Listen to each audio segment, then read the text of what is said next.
요즘 시장 정말 살얼음판을 걷는 것 같죠? 잘 나가던 AI 주도주들이 갑자기 꼬꾸라지면서 드디어 올 것이 왔구나 하는 불안감에 밤잠 설치신 분들 많으실 겁니다. 그래서 오늘 경제평론가 윤지호님의 깊이 있는 분석을 빌려서요. 지금 이 조정이 정말 모든 걸 끝내는 위기의 시작인지 아니면 오히려 담대한 투자자에게 주어지는 절호의 기회인지 그 본질을 한번 제대로 파헤쳐 보겠습니다. 네, 주식으로 세상을 이해하는 시간입니다. 본격적인 이야기에 앞서서요. 본 콘텐츠는 정보 제공을 위한 것이지 특정 종목의 매수나 매도를 추천하는 게 아니라는 점, 그리고 모든 투자의 최종 책임은 투자자 본인에게 있다는 점을 먼저 말씀드립니다. 오늘 우리가 함께 탐험할 이야기의 지도입니다. 첫째, 지금 이 조종의 성격은 대체 무엇인가? 둘째, 모두가 두려워하는 AI 버블, 정말 터지는 건가? 셋째, 외국인들은 왜 자꾸 팔기만 하는가? 넷째, 그들이 떠나지 않는 진짜 이유, 한국 시장의 구조적 변화는 무엇인가? 그리고 마지막으로 이 모든 걸 종합해서 우리는 어떤 전략을 세워야 하는가? 이 순서대로 하나씩 명쾌하게 정리해 드릴게요. 자, 그럼 첫 번째 질문부터 바로 들어가 보죠. 최근의 하락, 정말 많은 분들에게 공포 그 자체였을 겁니다. 과연 지금이 모든 걸 던지고 떠나야 할 때일까요? 보시는 것처럼 시장은 정말이지 아찔한 롤러코스터를 탔습니다. 이런 상황에선 이성적으로 판단하자는 말이 참 공허하게 들리죠. 그런데 윤지호 평론가는 바로 이럴 때일수록 시시각각 변하는 가격이라는 소음이 아니라 그 뒤에 묵직하게 버티고 있는 본질에 집중해야 한다고 강조합니다. 자, 그런데 여기서 정말 흥미로운, 어쩌면 역설적인 데이터가 하나 나옵니다. 투자자들이 공포에 질려서 주식을 내던지는 바로 그 일주일 동안에요.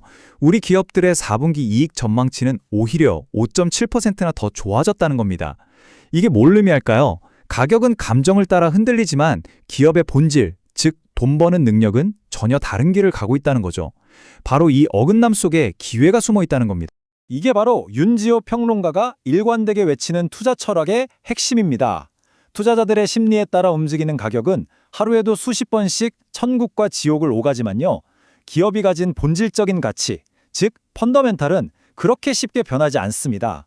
결국 시간이 지나면 변동스러운 가격은 묵직한 가치에 와서 달라붙게 되어 있다는 믿음이죠. 그럼 이제 시장 공포의 진원지로 한번 가보겠습니다.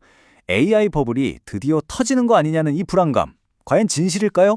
한번 냉정하게 팩트 체크해보죠. 최근 시장을 놀라게 한 게 바로 오라클 같은 빅테크 기업의 CDS 프리미엄이 올랐다는 뉴스였어요.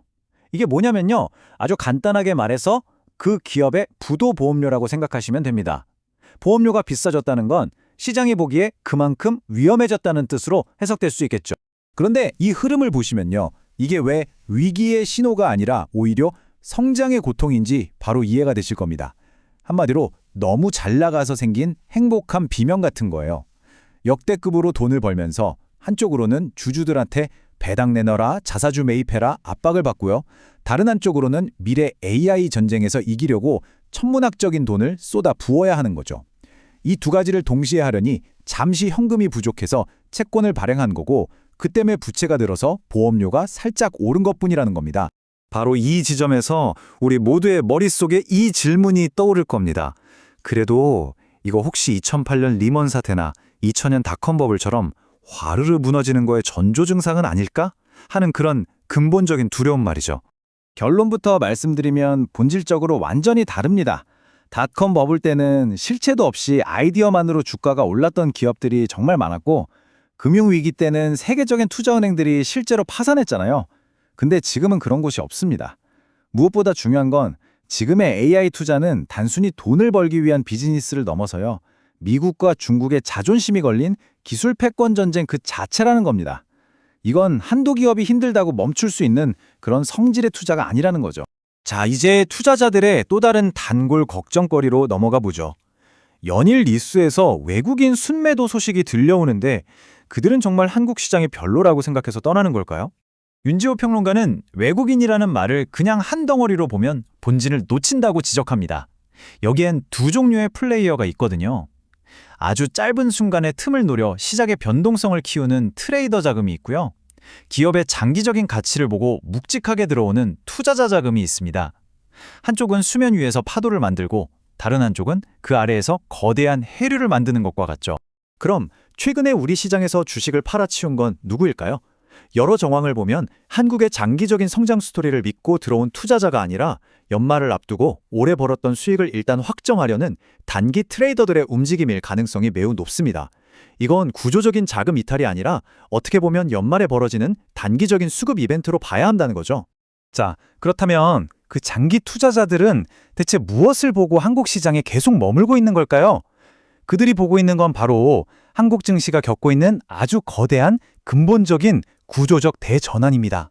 윤지호 평론가는 한국의 핵심 산업들이 과거의 굴레를 벗어던지고 있다고 진단합니다.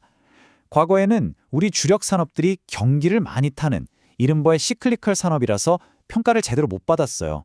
좋았다가 나빴다가를 반복하니까요. 그런데 이제는 그게 아니라는 겁니다. 아예 체급 자체가 달라지는 레벨업이 일어나고 있다는 거죠. 이 차트처럼요, 밸류에이션의 천장 자체가 구조적으로 높아지고 있다는 뜻입니다. 이 엄청난 변화를 이끄는 동력이 참 아이러니하게도 미중 갈등입니다.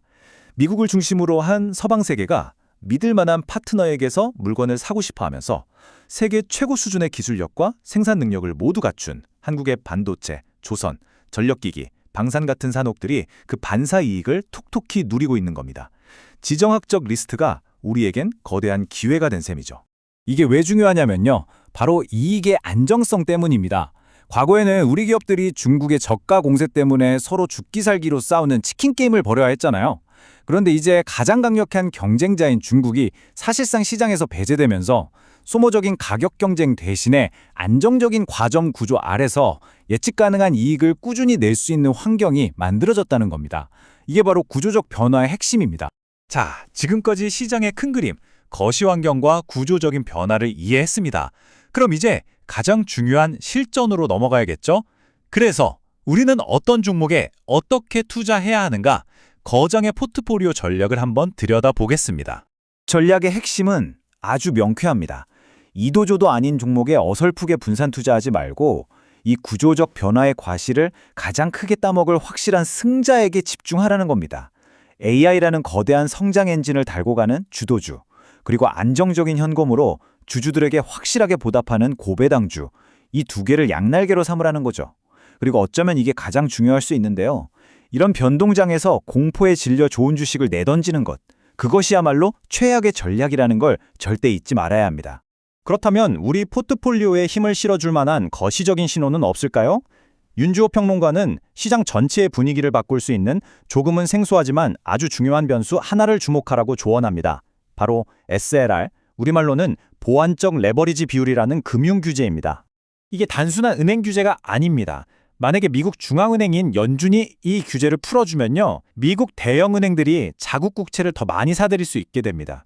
그럼 자연스럽게 채권 시장이 안정되고 금리가 내려가겠죠. 이 채권 금리가 주식 시장의 중력 같은 거거든요.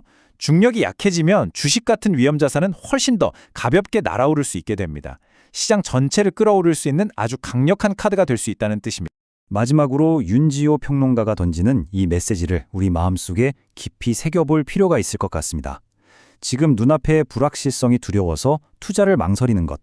그 결정이 몇 년 뒤 이 거대한 구조적 변화의 흐름에서 나만 완전히 소외되었을 때 마주하게 될 그 뒤처짐의 리스크보다 과연 더 안전한 선택이라고 할 수 있을까요? 이 질문에 대한 각자의 답이 바로 우리가 나아가야 할 방향이 아닐까 싶습니다. 네, 오늘 준비한 내용은 여기까지입니다. 오늘 분석이 흔들리는 시장 속에서 여러분의 투자에 굳건한 중심을 잡아드리는데 조금이나마 도움이 되었기를 바랍니다. 구독과 좋아요 눌러주시면 더 깊이 있는 분석으로 다시 찾아뵙겠습니다. 이상 주식으로 세상 이야기였습니다. 고맙습니다.